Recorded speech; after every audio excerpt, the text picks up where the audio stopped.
নমস্কার বন্ধুরা, আবারও চলে এসেছি আরো একটি ভিডিও নিয়ে। তো আজকে একটি বেড তৈরির কাজ চলছে। এটা একটা সোলার বেড।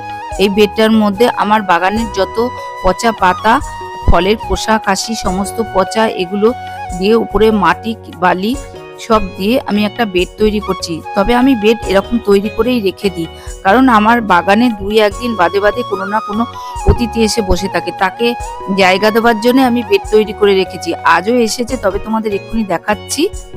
তবে আজ যে অতিথিটাকে দেখতে পেলাম তার নাম আমি জানি না, তোমরা জানলে আমাকে কমেন্ট করে বলবে সেই অতিথিটা কে। তোমাদের এক্ষুনি সেই জায়গায় নিয়ে যাচ্ছি। আর এখানে দেখো, লাউ গাছের কিছুদিন আগেই ডগাটা ছাটিয়ে দিয়েছিলাম, কত বড় হাতের পাঞ্জা সমান পাতা বেরিয়ে গেছে। একেও মাচা তৈরি করে দিতে হবে। এই যে সেই অতিথি। বন্ধুরা দেখো, তোমরা যদি এর নাম জানো আমাকে কমেন্ট করে বলবে। যাই হোক, ভিডিওটা এই পর্যন্ত। ভালো লাগলে একটা সাবস্ক্রাইব করে দিও।